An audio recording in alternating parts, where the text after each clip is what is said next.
guys, good afternoon. Magandang hapon sa inyong lahat. Kung saan man kayo lupalop ng daigdig. Nandito ako ngayon sa Barangay Dawis. Siyempre mag-update na naman ngayon si Miss Diwata. Kasama ko si Rek. Yan, yung kanyang YouTube channel, no? Nandito kami ngayon sa tower kung saan mayroong itinayo dito ng tower na I don't know kung tower ito o parola. Ang parola noon ay puntahan ng mga taong nagbabantay kung saan may mga piratang paparating dito sa ating lugar, no? Kaya itinayo yon doon yung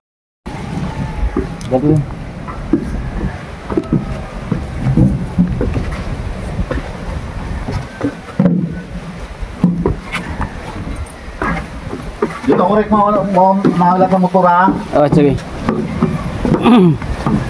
Doon na tayo doon sa dulo. Dapat ini may antang baboy yan. I-vlog ko na. Oh, yan si Miss Diwata.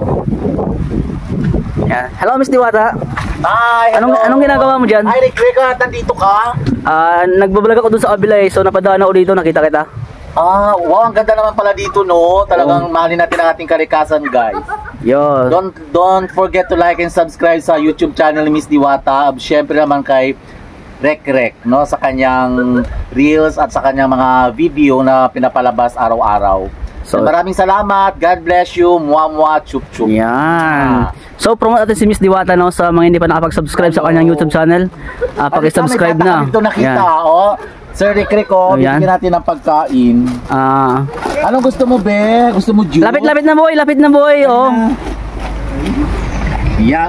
Ay, Sir Rek, apelyido ko siya, Herodias. Herodias. So, ano ba yan, pamangkin mo, idol? Kung alam eh. Ilang taon ka na? Rek, interviewin nga natin. Sige. Halika, hindi ka mahiya. Yan si Rek Yaba, ang kanyang YouTube channel, subscribe mo ha. Nanonood ka ng YouTube. Kasi doon ka ang YouTube ka. So Rek, nanonood daw siya. Don't forget to watch my video. Yan, maraming salamat sa panonood. Yan. Ito sa'yo yung juice. Bibigyan kita ng sinapay. Yan. Yun. Kasi si Rek, nakita ko sila nanghuli ng mga isda. Ikaw naman sa kagaling. Doon ako sa kabila galing, nagbablog ako doon. So napadaan ako dito pa banda, papuntang ito, diretso ko tong White Sand Beach na to. Kaya okay. Napadaan ako dito. Yan. Malamig. Thank you. Ayan. Ang bait mo naman pala, no, Miss Diwata, no? Yes po. Yun talaga yung ano ko sa buhay ko sa Rek. Gusto ko mag-charity vlog. Yun! Yes. Kaya nga gusto kong mag-collab tayong dalawa. At salamat naman napadaan ka dito. Hindi ko nga alam at nandito ako. So gusto mo mag-content tayo ng Nakad din ako eh. So gusto mo mag-content tayo ng collaboration about sa charity vlog? Opo. Gusto ko talaga yon. Pangarap ko na mag-charity vlog. Kasi siyempre kasama ko si Rek and si Mitos. Gusto ko rin i-invite. Ito pala yung aming lupa sa Rek, kung hindi mo alam. Ay, inyo pala daw? Yes, ito na ito. Tingnan mo naman yung puno. Ilang years na yan, oh. Wow. So, tanong ko lang, Miss Diwata. So, ano bang history ng puno na to? Itong puno na to, syempre mahiwagang history ito yung puno na to. Maliliit pa lang kami, dito na kami nanginginhas. Just tabing dagat, tanguha kami ng mga shells. Yan doon, sa Rek, yan sa mga bata na yan nakaupo. Diyan dati yan, malawak yan, malalim. Diyan kami nanguha ng mga isda, yung mga shells na nakabaon sa lupa. Ang tawag doon ay bilaog. Bilaog? Yes. Tapos ang sarap yung lagi ng papaya. And then dito kami kumakain. Nagdadala kami dito ng pagkain sa puno na to. Puno ng biton. Years na to, 100 years na po yung bito na to. Yan? Yes. Pinamuno yan ito, yung pinaka-mother na biton. Ito kasi ang tawag dito. I don't know kasi talagang tinanim to ng aming ninuno pa noon. Nung nuno namin. Tinanim pala to o tumubo lang? Tinanim talaga. Okay. Kaya nga ilang puno yan, mayroon pa yung mga iba doon. And then yung mga bato na to, hindi ko nga alam kung saan to nang galing. Doon daw yan sa taas. Kasi that time, so may nag-hunter treasure dyan sa taas. Ito siguro yung mga lupa, yung mga bato na to, kinuha nila or binungkal nila, ginamitan ng bako. Basta mayroon dyan doon sa niyuga na yun, mayroon dyan nag-hunter. Treasure hunter? Yes, treasure hunter. So matanong ko lang, Miss Diwata, no? So ano naman yung mga treasure hunter na nakuha nila? Yun ang sabi ng aking mga ninuno, yung aking tita at lola, at mga katiyahan pa na iba, ang nakuha daw nilang isang banga. I don't know kung ano mga laman. No? Siyempre siguro pag sinabi nating banga, marami yung laman ng mga ginto. Tapos kinabukasan, umalis na po yun yung mga taong naghukay. So bale pala yung purpose nila, nagukay lang ng mga treasure hunter and then tumakas na. Ay, gusto mo pa? Meron pa doon sa likod ko. Baka gusto niyo magiging ng juice. Baka gusto nyo dito, lapit lang Ayan. Ayan guys, so may nakita kami ni Sir Rick Rick. Nagtagpo kami dito sa tabing dagat. Interviewin mo sila, Sir Rick Rick. Dito, lapit kayo, lapit. Ayan. Wala kayong mahiya. Kasi mabait si Miss Diwata. Ayan. Pa-shoutout kay Kwan. Sabihin nyo, pa-shoutout. Shoutout po. Sabihin nyo, shoutout kay Rick Rick Liaban Oricol. Shoutout kay Rick Rick Liaban Oricol. Yan. Yung aking Facebook page. I-follow nyo sa kanyang YouTube at Facebook. Yan. So, Miss Diwata, ang nagdiretso muna ako dito Bye-bye Sir Rick Rick. Sige, bye-bye. Sana magkakakulab tayo sa charity vlog. At salamat na padaan ka dito at in-interview mo ako ng panandalian lang. Okay, salamat din. Salamat. Okay, bye-bye. Don't forget to like and subscribe my YouTube channel Miss Diwata. Yun. Naka-Miss Diwata ngayon Naka-Miss Tawa siya, Sir Rick Rick. Kapag naka-Miss Diwata yan, naka-wig, naka-blouse, yan. Yan, bye-bye. Bye-bye. Bye. Ang ganda talaga ng camera mo, Miss Diwata. Nakakuha siya, naka-stabilizer. Ayan, mas lalo kung mag-zoom ka na, naligpad ka. Oo. Yung kumbaga, alam mong malikot yung paglakad mo, hindi siya nakakalog masyado. Tapos may camera pa natin Oo. Ano dyan? Dubli ba na? Meron. Meron dyan, dubli yan.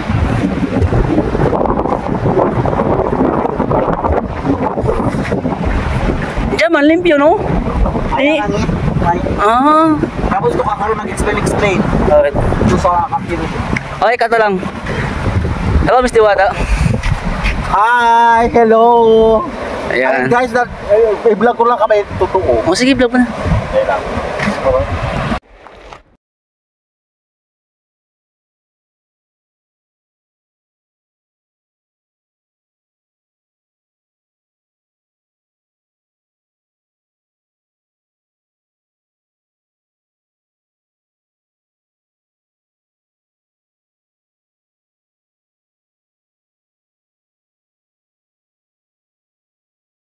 Diwata, dito ko sa likod muna.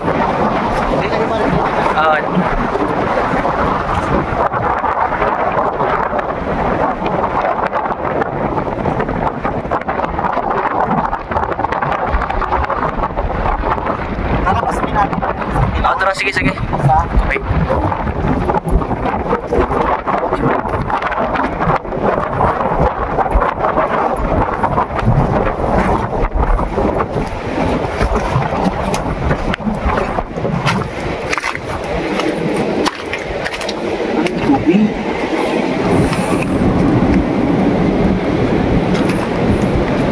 Hindi, maganda. Tagusan din sa kabila. Yan, pasukin mo na. Sigurado ka? Ang ganda dito. Wow. Guys, ang ganda. Grabe. Tiran, sige.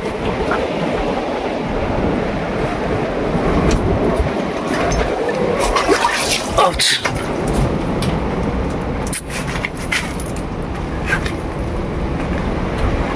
Grabe ngayon lang namin na-explore. Talaga ang ganda pala dito sa Cabao. Ang daming mga bato na talagang pasok-pasukan na parang lusot-lusot ang tawag.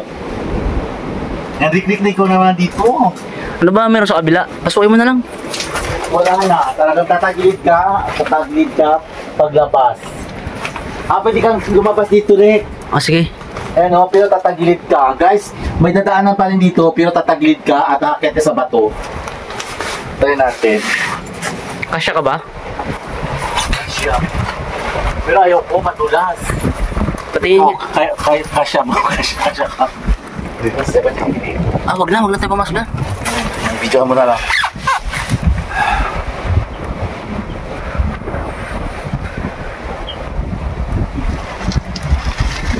Habis tayo. Picture mo ka rin. Ikata na eh. So ilo mga idol, no? Bali dyan kami dumaan. Diyan sa butas na yan. So ito yung palibot niya, oh. Yan. Masukal nga sa loob, maraming baging. So yan siya oh. Yan. Yan. Ito siya oh, sa loob. Yan oh.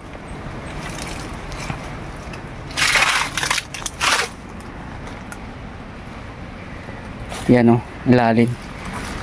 Tapos dun sa kabila tagusan to. Tara baba tayo. Punta tayo sa kabila. Sana walang kwan dito. Walang sawa. Tabi-tabi. Tabi-tabi po. So yan oh. Yung mga bagay. Kami po ay dadaan dito. Tabi-tabi lang po. Tabi-tabi po. Dadaan kami. Namin bagay. So yan. Ito yung tagusan niya. Yan. Ay, tagusan talaga nyo. Parang pag dumaan ka dito, parang madadaan ka sa ibang dimension. Ito siya oh. Ano, ang daming puno ng kahoy. Yan. So, mga adventures na to. Yan.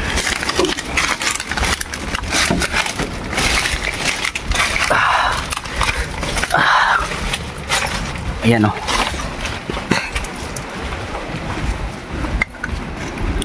Yan ang labas dito. Wow, napakaganda naman talaga oh. Oh, yan.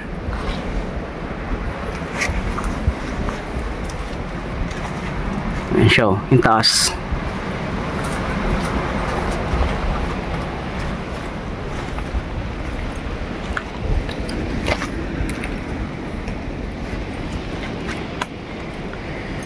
Paglabas mo dito guys, yan ang makikita mo. Yan, kabila. Yan. Tapos ikutan ng camera. Yan. Anong masabi mo, Miss Diwata? Grabe. Parang ang sarap bumalik dito. Rek, talagang dala natin si Mitos dito. Oh, sige. Talagang dadala tayo ng mga kasama para talagang ma-explore pa natin yung ibang lugar doon sa taas. Di ba? So, kailangan ba exactly appointment? Kailangan ng plano mo? So, chat na lang kita or planuhan na lang natin. Okay, diba? sige. Yan. So, guys, talagang support nyo ang YouTube channel ni Rick Rick o ang kanyang reel sa Facebook. Ano nga po? Rick Rick Liaban Oricol. Yan, Rick Rick Liaban Oricol. Ayan, so support natin.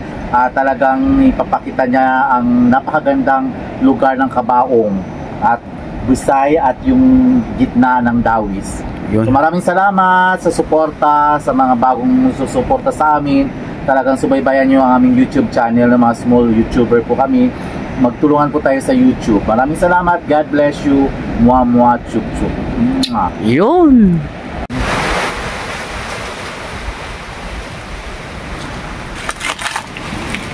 So hello guys. Guys, talagang inakyat na namin ni Rick Rick yung sinasabing kuweba. Ito talagang kuweba na to na dito talaga nilagay ang mga ari-arian siguro ng mga ninuno at mayroon daw dito nakita kami noon na maliliit pa kami ng mga platong basag. Siguro yung mga nakita niyo dito ng unang panahon at andito pa rin siguro pero natambakan na. Oo, natambakan na, oo. Yan oh.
Pandan! Yan! Diba? Sarap dito maglaro, no?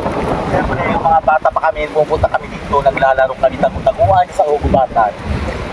Halina kayo dito sa Cabaong Resort.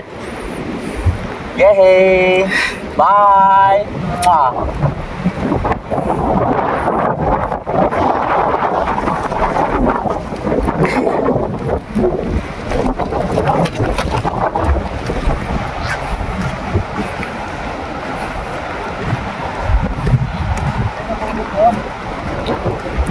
Patero din.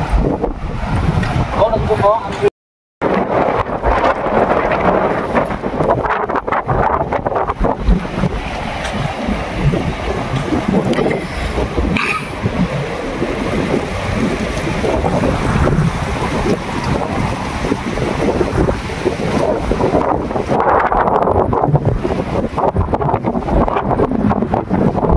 Ayan guys, yung aking pangalan, sinulat ko sa buhangin. No? Napakalinis ang buhangin dito at napakapinong-pino. Ayan no, para siyang asukal. So punta na kayo dito sa Cabaong Resort, kung saan milagroso ito pero ngayon hindi na. No? Kaya pupuntahan namin ni Rick, no? Nagpasama ko sa kanya. Ayan, so i-discover namin kung nandyan pa rin yung mga treasure noon, ng mga platong basag, yung mga buto na iwanan doon, or dito na ilibing talaga sa lupa na to, sa buhangin na to, ng mga patay noon. Yun ang sabi sa amin nung maliliit pa kami, kwento namin sa amin.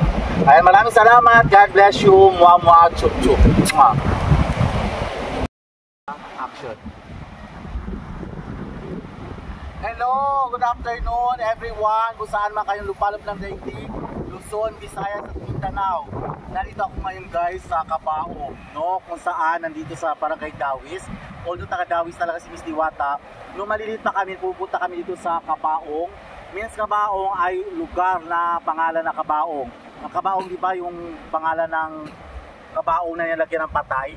Pero guys, kaya ginawag ng Cabaong kasi maraming nilibing dito ng mga inuno noon o mga kano at mga Hapon na pinatay nung World War II. Yun ang mga kwento sa amin ng aking lola at lolo at mga tiyahin. So abangan nyo guys, magbi-video ako dito at magbablog. Pupuntahan namin doon ang lugar kung saan doon sila inilibing. At mayroon pa daw silang sinasabi na isang guy, dalawang guy, pangatlong guy, patay. Yung parang yung kanilang call sign na para patay na nila yung mga Hapon. So don't forget to like and subscribe my YouTube channel, Miss Diwata. Love you, muah muah, chup chup. Muah. Ano ba?